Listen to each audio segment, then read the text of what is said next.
Happy Halloween.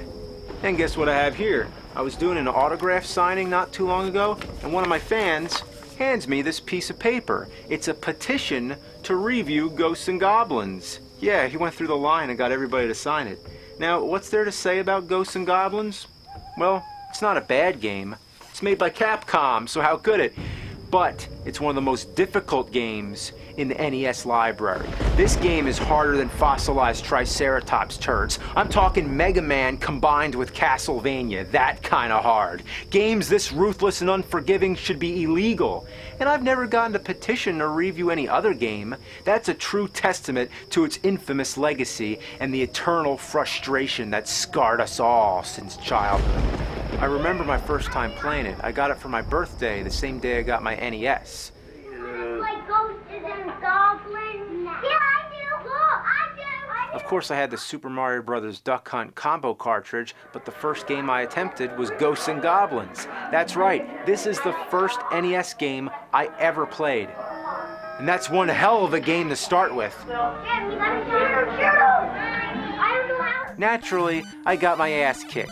This is what it would have looked like my first time playing the game. I sucked balls. This new console was way different than the Atari 2600 I was accustomed to. In the 80s, these were the kind of brutal-ass games that kicked us into shape and heightened our senses. Made us into fucking tigers! And now, 25 years later, I'm gonna put my gaming skills to the ultimate test and see if I can finally beat this fucker. Because it's Halloween. There's no excuse. I can feel in the air the time is right to play some Ghosts and Goblins.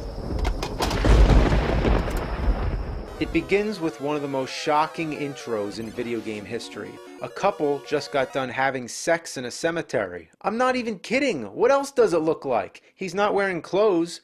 Next thing, Satan shows up as if saying, yeah, I want to get in on some of that, and takes her away. That's the plot. Is that the greatest opening to an NES game or what? So you get suited up in your knight's armor and set off to rescue your girlfriend, fighting off a never-ending army of ghosts and goblins, and zombies, and devils, and ravens, and dragons, and squealing ghosts that look like pigs in a blanket. Yeah, I guess they couldn't fit all that in the title. Of all the enemies, the red devils are probably the most annoying. They stay up in the air like a little sissy, and then swoop down. That's the only chance you have to hit them, but that's also when you're bound to get killed. If you try to outrun them, they will chase you all the way through the stage. You encounter the first devil in the middle of stage 1. This guy is a beginner's trap that's bullied unsuspecting gamers, and its arcade cousin stole more quarters than you could imagine. First time playing this game, I figured he must be the final boss. Nowadays, it's silly to imagine a game being that short, but back then, I was accustomed to Atari. The idea of a game lasting longer than 5 minutes was beyond my comprehension. My only clue was that every time you die, you're shown a map screen letting you know how much of the game is left. It's only 6 levels plus a final boss stage. Doesn't sound that hard, but just you wait. Your starting weapon is a javelin. It flies in a straight line and kills whatever it hits. Seems like a good deal, right? Well, you'll learn how useless it is once you get to the first level boss, which the instruction manual calls a unicorn. Yeah, it looks just like a unicorn, doesn't it? Anyway, this guy takes 1,000,000 hits. You need a faster weapon, like the knife. The knife is the only weapon that's fit to the challenges that lie ahead. Now we're in level 2.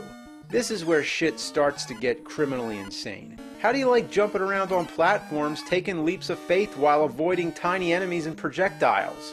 Next, these little bastards come flying out of windows. Then, you're navigating ladders while fighting these big guys that squat and drop shits, and take about as many hits as the unicorn.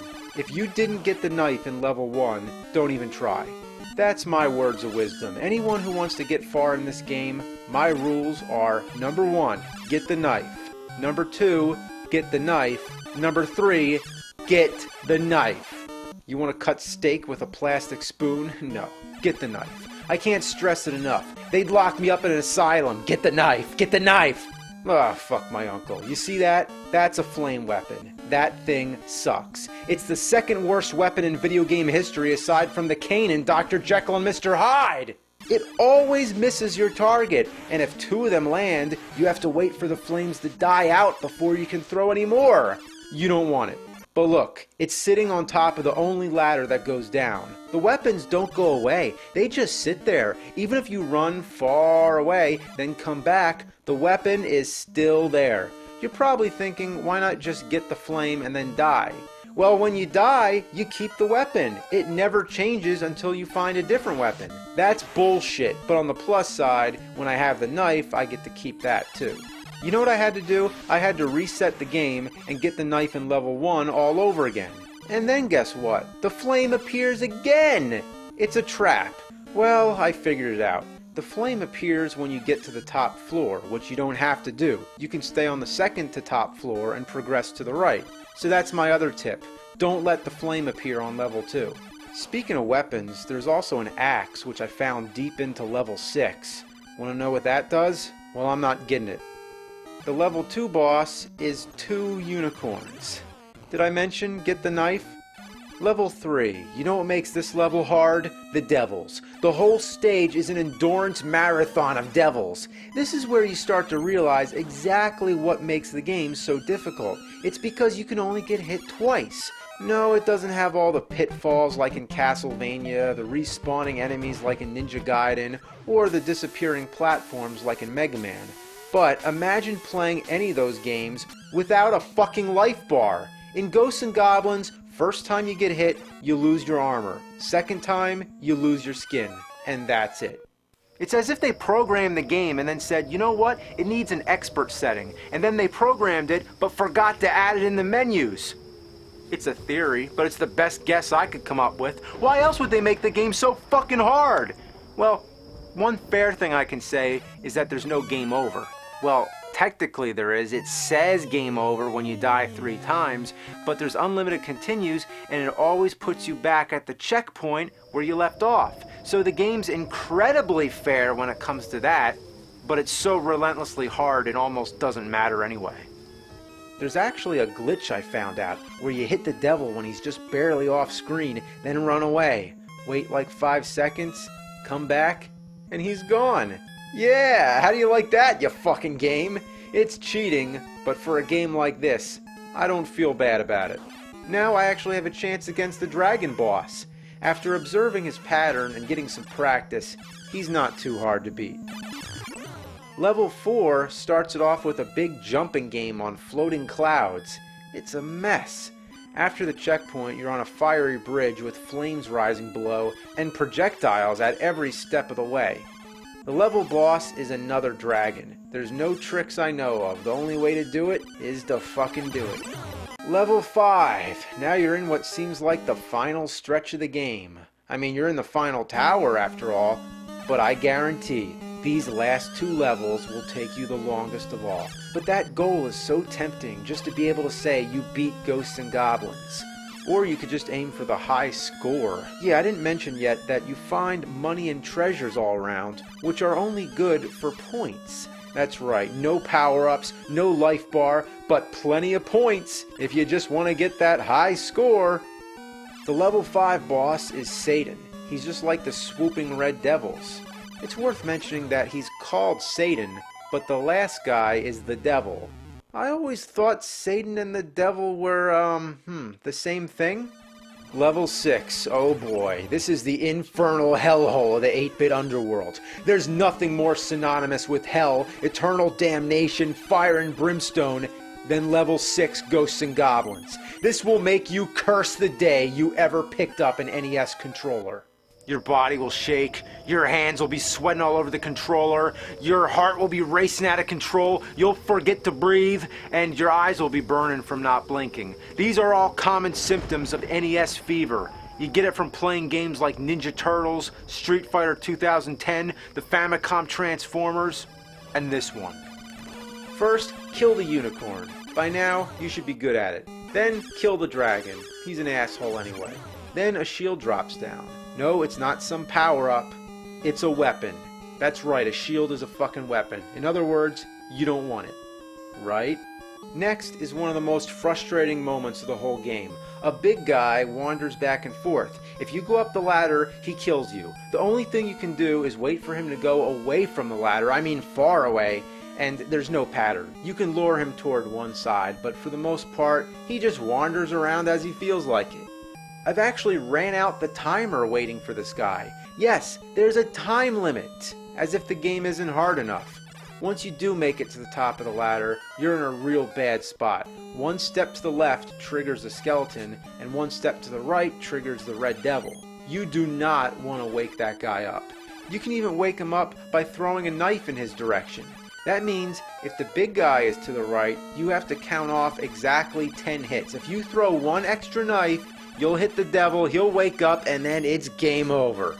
The next obstacle is the worst of all, a red devil that you can't avoid. Don't go up there and fight him, trigger him to come down, and then hope to God you can kill him. Oh no, no! Oh, thank God for post-hit invincibility. Yeah! After you beat him, you're free to go up.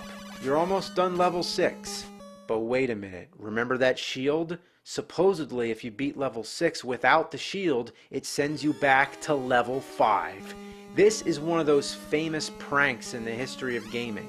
Whether or not it's true, I'm not risking finding out. I'm getting the shield. Thankfully, enemies do not respawn, so my strategy is killing them with the knife, then going back for the shield. The only disadvantage is that you only get 3 minutes on the timer, so doing all this is barely possible. Then you go back up and watch that flame. It's there every time. Lose the shield now, and you lose the game. Oh, here's the boss, here's the boss. It's a Satan. It's another Satan. Well, the shield has a short range, but at least it can block his projectiles. Yes! Oh my God, it's another one. There's 2 Satans? That doesn't make any sense. Come on, come on. I'm running out of time. I'm running out of time. Fuck. And now you're stuck with that shitty shield. Don't even try. You can't kill the unicorn with the shield. It doesn't work. If someone else wants to try it, go ahead. You need the knife. So now you gotta go ghost busting. Kill those fucking ghosts until one of them drops a knife. Again, it's at pure random, so expect to run the timer out a few times. And by this point, those annoying squeals the ghosts make will nearly drive you to break the fucking TV screen.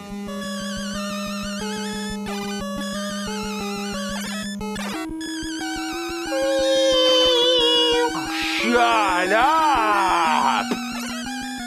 Finally, when you get the knife back, you can try the level again. Come on, come on, come on, come on! Come on, I'm gonna do it! Ah, fuck! What are you laughing at? You know that feeling you get when you almost beat the level and you want another shot right away? You have that adrenaline going and you want to start again immediately? Well, you can't. You gotta go wait for the fucking knife to come back. So you'll never get 2 tries in a row. You know what? I'm sick of it. I've been playing this fucking game since the 80s. I gotta beat it. I need closure on this. I need to end this chapter on my life. This chapter of not beating ghosts and goblins.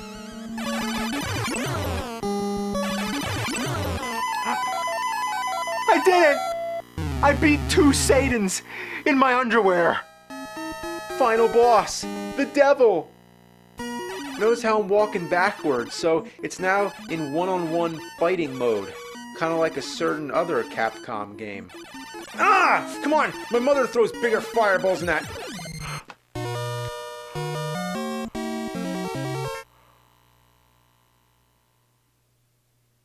You know what? I don't try to be cocky or anything, but who's the man? I just beat one of the hardest games of all time. I bet you didn't think I could really do it, but I got this, man. I got this by the ass! This room is an illusion and is a trap devised by Satan? Go ahead dauntlessly. Make rapid progress.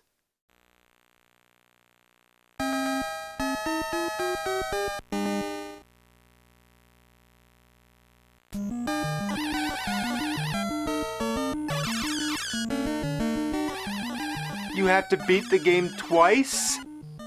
You have to beat the game twice in a row. That's just great, because this time I'm twice as fucking pissed off!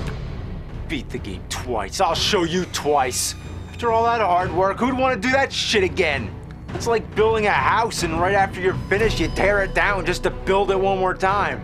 Oh yeah, we could have made 12 stages, but instead, let's just make 6 and make people have to play the game twice.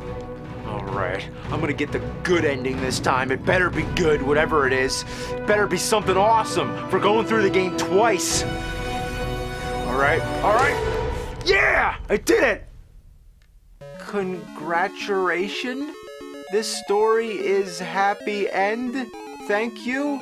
Being the wise and courageous knight that you are, you feel strongeth welling in your body. Return to starting point, challenge again.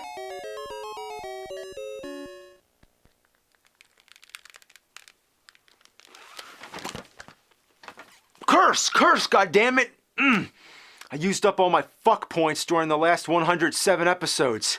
I don't have anything new. I gotta rely on the old tricks. Alright, let's try the cluster F-bombs. Fuck this fucking piece of shit fucker game. Gotta go for the precision F-strike. Oh, how this game lures you in with its appealing gameplay and charming atmosphere and then bends you over and fucks you to hell! Alright, how about some wordplay? Alliteration. Feast on some fried fuck farts. Assonance. What's up, you dumb fuck-tuple mother-humping muppet fuckers, uncle? Rhymes. Suck on this muck, you run-amok fucked up, Mandarin duck. Alright, when all else fails, it's time for the atomic F-bomb. Fuck!